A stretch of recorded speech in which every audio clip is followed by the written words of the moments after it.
30 menit sebelumnya. Iqbal hari ini pulang lebih cepat. Syukurlah masih ada sedikit waktu untuk bersama anaknya. Lelaki itu melirik jam tangannya. Masih jam 19.30. Sampai di apartemen mungkin jam 20.00 lewat sedikit. Sip, Iqbal akan mengajaknya makan malam di luar.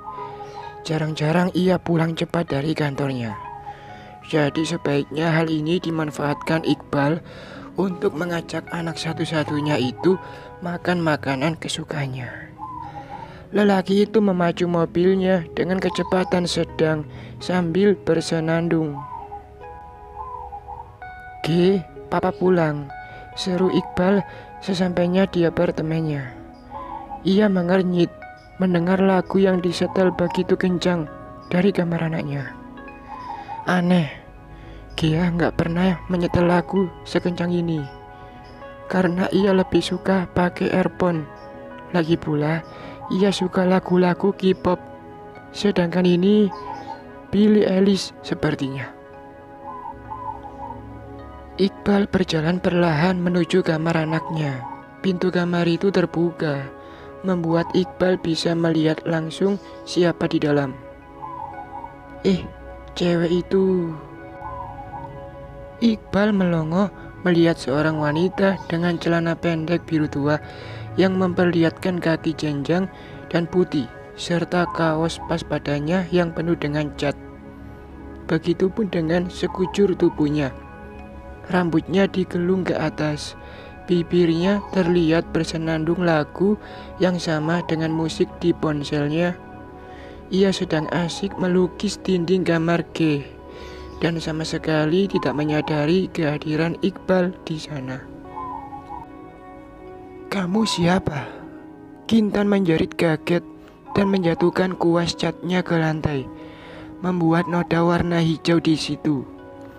Ia menoleh pada sumber suara yang mengejutkannya tadi dan bengong. Lah, pria ini yang tadi menolongnya mengambilkan mainan dan yang mengatainya kakak dari anaknya. Pria jangkung tinggi, berkulit putih dan tampan. Kamu siapa? Tanya Kintan balik. Lelaki itu terlihat bingung dan kesal. Aku pemilik apartemen ini. Kamu siapa? Apa yang kamu lakukan di kamar anakku? Mulut Kintan pun membentuk huruf O.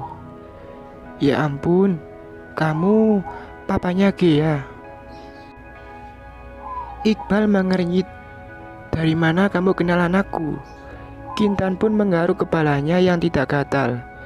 Tanpa ia sadari, malah membuat cat di tangannya ikut menempel di rambutnya. Ceritanya panjang. Gia kehilangan kunci apartemennya. Lalu saya bantu untuk menghubungi pihak maintenance apartemen. Kemudian, Gia juga meminta saya untuk melukis kamarnya. Menurut Gia, papanya pulang jam 10 malam. Jadi dia meminta saya untuk melukis hari ini juga. Kintan melirik jam di dinding di kamar Gia. Sekarang kan masih jam 8:30. Kenapa dia sudah pulang sih? Bikin kaget aja. Lalu di mana dia? Tanya papanya Gia.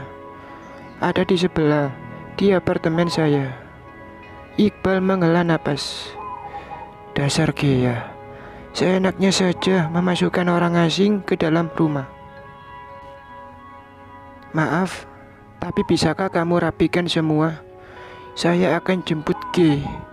Kintan mengangguk dan dengan cepat merapikan semua peralatannya.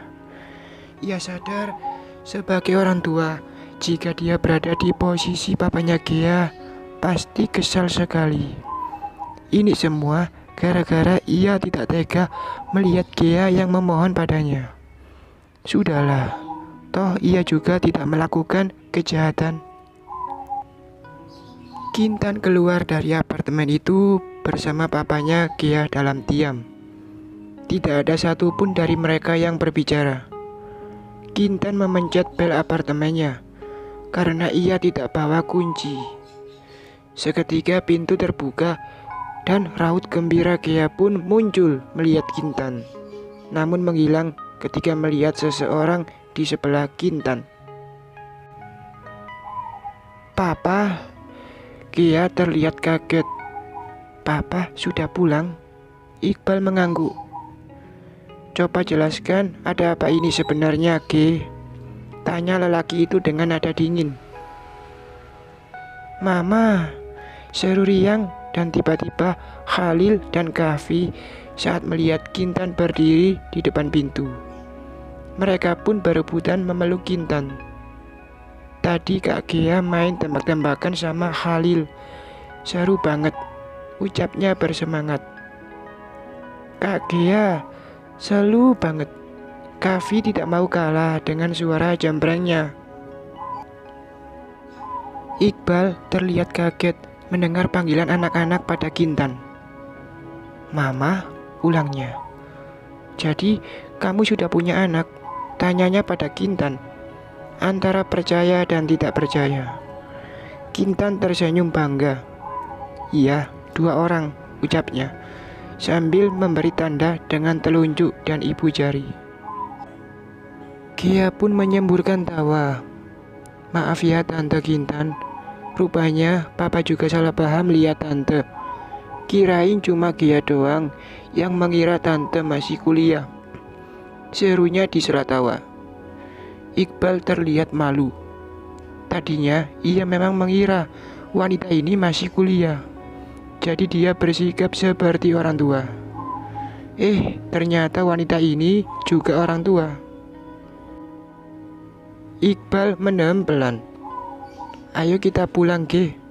Gea cemberut. "Setengah jam lagi deh, Pak. Gea lagi asik main sama Khalil dan Kahfi," pintanya. Kintan merasa tidak enak melihat ekspresi papanya Gea yang makin terlihat kesal. Ia pasti ingin pulang cepat untuk bertemu dengan anaknya, pikir Kintan. "Gea, besok-besok masih bisa main lagi kok sama mereka. Gea pulang dulu aja ya. Kasihan papanya Gea, pasti kangen sama Gea," bujuk Kintan sambil tersenyum. Iqbal kembali mendaham pelan. "Ya udah, Papa tunggu di rumah. Jangan lama-lama," ucapnya kemudian sambil berjalan kembali menuju apartemennya. Kintan menatap punggung lelaki itu yang semakin menjauh.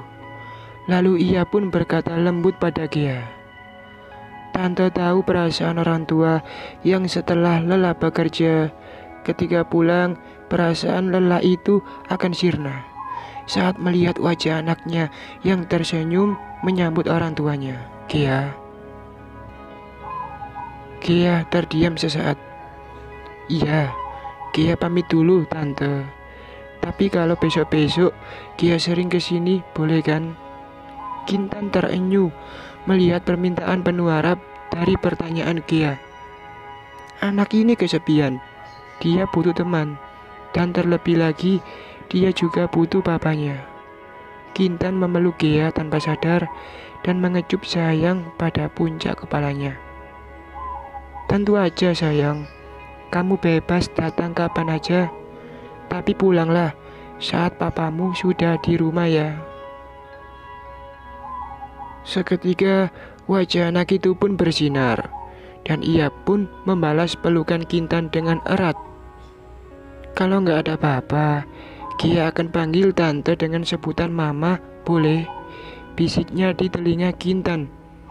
Dan Gea pun langsung berlari ke apartemennya tanpa menunggu jawaban dari Kintan. "Kok sudah pulang?" tegur Iqbal pada Gea yang baru masuk apartemen tak lama darinya. Gea mengempaskan tubuhnya di sofa di samping papanya. "Tante Kintan meminta aku pulang. Katanya orang tua yang setelah lelah bekerja, ketika pulang perasaan lelah itu akan sirna saat melihat wajah anaknya yang tersenyum menyambut." Gea menatap papanya. "Tante Kintan bikin aku baper aja. Gia mencepik sambil memeluk papanya. Oh iya, Pak. Menurut Papa, Tante Kintan cantik kan? Kamu yang cantik, elak Iqbal. Jangan mulai deh, Ge. Iqbal tahu anaknya pasti mau menjodohkannya dengan Kintan. Gia nyengir. Pak, aku boleh main ke rumah Tante Kintan ya, kalau Papa sedang bekerja. Aku senang bermain dengan Halil dan Kavi. Mereka sudah aku anggap adik. Iqbal menghela napas. Ia tahu Gia kesepian sendirian di apartemen ini. Tidak ada yang menemaninya karena Iqbal sibuk bekerja. Asisten rumah tangga juga hanya datang 3 kali seminggu karena hanya mengurus 2 orang sehingga tak banyak yang dikerjakan. Itu pun Gia sering ngomel pada ayahnya karena ia bisa melakukan semua tanpa perlu bantuan. Di usianya yang baru 14 tahun, anaknya itu bahkan sudah sangat mandiri. Ia bisa memasak, mencuci, setrika, berbenah rumah, dan lain-lain. Pak, kok diem aja sih? Boleh nggak Gia main ke apartemen sebelah kalau Papa kerja? Ulang Gia. Iqbal mengelus rambut sebau anak gadisnya dan mengangguk. Iya, boleh. Tapi kamu jangan merepotkan Tante Kintan ya. Yes, seru Gia girang. Oh iya, Pak. Tante Kintan itu kan pelukis mural. Terus Gia minta Tante untuk melukis kamar Gia. Boleh kan? Katanya gratis, cuma buat Gia. Iqbal teringat pemandangan yang ia lihat tadi. Kintan dengan celana pendek hot pants yang menggoda, membuatnya melirik kaki jenjang seputih susu. Kaos pas badan yang membuat kedua tonjolan penuh itu terlihat menggiurkan.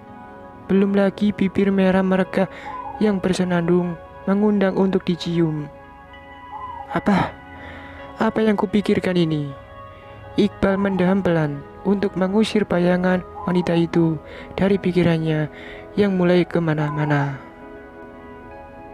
Ya, boleh aja kalau kamu mau, jawab Iqbal akhirnya. Yeh, Papa lihat aja nanti, lukisan Tante Kintan tuh pasti bagus banget. Bersambung.